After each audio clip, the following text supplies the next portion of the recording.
kelompok 6 yang beranggotakan. Di video kali ini kami akan menjelaskan fungsi alat praktikum yang ada di laboratorium, serta peraturan saat berada di laboratorium. Adapun alat-alat yang digunakan di dalam laboratorium yaitu yang pertama ada tabung reaksi, yang mana fungsinya sebagai tempat untuk mereaksikan bahan kimia. Yang kedua yaitu untuk melakukan reaksi kimia dalam skala kecil. Yang kedua ada gelas ukur, yang mana fungsinya yaitu mengukur volume larutan atau cairan kimia yang tidak memerlukan ketelitian yang tinggi. Kemudian ada lampu Erlenmeyer yang digunakan sebagai dalam proses filtrasi, yaitu untuk menampung larutan hasil filtrat penyaringan. Yang kedua yaitu untuk menyimpan dan memanaskan larutan. Kemudian ada kaca arloji, yang mana fungsinya sebagai penutup gelas kimia saat memasukkan sampel. Yang kedua yaitu untuk menyimpan bahan yang akan ditimbang, terutama bahan padatan. Dan yang terakhir yaitu tempat untuk mengeringkan padatan dalam desikator. Corong sebagai alat bantu untuk memindahkan atau memasukkan larutan ke wadah atau tempat yang mempunyai dimensi pemasukan sampel bahan yang kecil. Kemudian sebagai alat bantu dalam melakukan penyaringan, yaitu sebagai alat tempat meletakkan kertas saring. Pipet tetes untuk memindahkan cairan dengan volume yang kecil dan merupakan alat ukur untuk memindahkan cairan dari wadah aslinya ke wadah lain.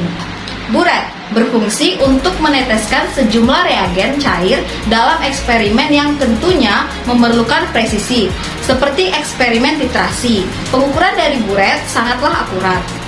Labu ukur adalah sebuah perangkat yang memiliki kapasitas antara 5 ml sampai 5 liter, dan biasanya instrumen ini digunakan untuk mengecerkan zat tertentu hingga batas leher labu ukur. Botol semprot yaitu alat yang terbuat dari plastik, digunakan sebagai tempat menyimpan larutan atau zat cair. Kelas 11 itu ada karkasa, digunakan sebagai alas dalam penyebaran panas yang berasal dari suatu pembakar atau lampu ketika proses pemanasan, baik itu menggunakan pemanas ginseng maupun spiritus. Kemudian 12 itu ada batang pengaduk, digunakan untuk mengaduk cairan dalam gelas kimia dan juga mencampur bahan kimia serta cairan, dan juga membantu dekantasi larutan. Kemudian 13 itu ada statif dan klem. Statif itu adalah stand sebagai tempat untuk meletakkan klem, dan klem itu sendiri merupakan alat jepit yang terbuat dari besi yang gunanya itu untuk menjepit alat gas kimia seperti buret dalam proses filtrasi. Kemudian ada ke-14 itu ada pipet volumetrik, digunakan untuk mengukur volume larutan dan juga mengambil larutan dalam jumlah tertentu dengan tepat. Kemudian 15 itu ada rak tabung reaksi yang gunanya itu untuk tempat tabung reaksi dalam jumlah banyak, dan juga untuk menyimpan dan menata tabung reaksi dalam jumlah tertentu. Kemudian yang ke-16 ada gelas piala. Gelas piala atau sering kita sebut sebagai gelas beker merupakan tempat untuk menampung, mencampurkan, memanaskan, mereaksikan zat-zat kimia yang ada di laboratorium. Selain mencampurkan dan lain sebagainya yang telah saya sebutkan tadi, gelas piala juga dapat mengukur volume suatu larutan, namun dalam skala akurasi yang rendah. Kemudian yang ke-17 ada pipet ukur. Nah, alat satu ini memiliki fungsi yang hampir sama dengan pipet lainnya, yaitu untuk memindahkan suatu cairan atau larutan ke dalam wadah dengan berbagai ukuran volume. Kemudian yang ke-18 ada desikator. Desikator ini merupakan salah satu peralatan laboratorium yang digunakan untuk menghilangkan kadar air dari suatu bahan kimia. Nah, alat ini sering digunakan dalam analisis kadar air, di mana di dalam desikator tersebut terdapat suatu bahan yang disebut sebagai silika gel. Kemudian yang ke-19 ada crush atau sering kita sebut sebagai cawan crush. Merupakan suatu peralatan laboratorium yang berbentuk seperti cawan yang digunakan untuk menampung senyawa kimia dalam proses pemanasan yang menggunakan temperatur yang sangat tinggi. Kemudian yang ke-20 ada kondensor. Kondensor merupakan peralatan gelas laboratorium yang digunakan untuk proses repruk atau pemanasan dengan pendinginan balik dalam proses destilasi. Alat ini dapat mengubah uap-uap yang masuk ke dalam kondensor menjadi cairan melalui proses pendinginan. 21. Cawan porselin.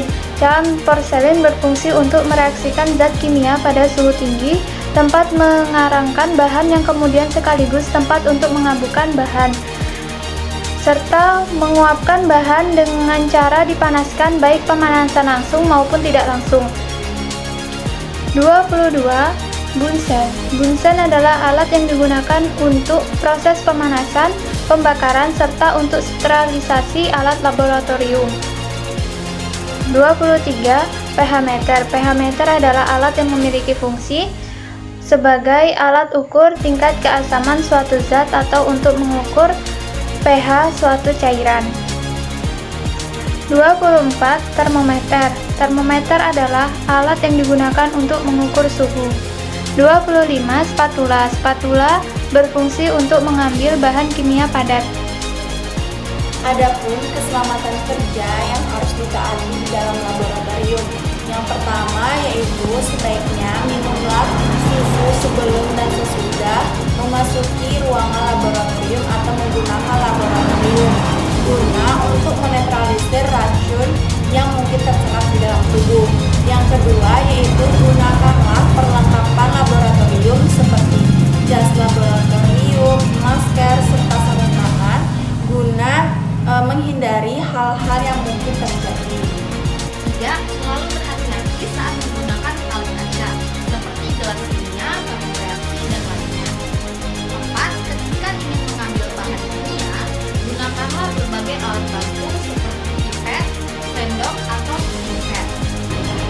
Selanjutnya yang kelima itu hindari menghirup bahan kimia secara langsung atau kimia. Akan lebih baik jika kita mengibas-ibaskan tangan dari mulut ke tabung bahan tersebut ke arah hidung. Yang keenam itu mempersiapkan P3K sebagai respon jika terjadi kecelakaan di lab.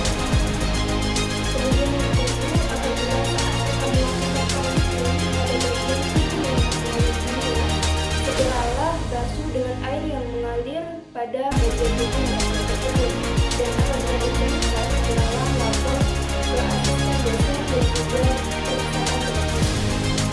Kemudian yang 8, menjauhkan gaya pada saat menggunakan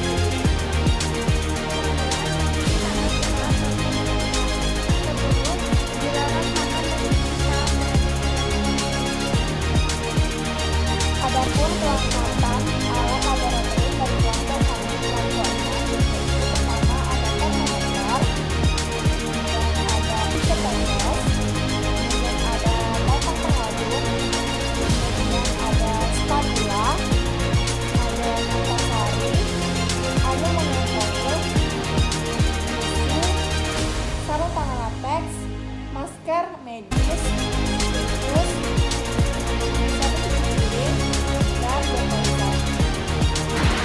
Sekian dari video ini, semoga bermanfaat dan jangan lupa share, like, and comment.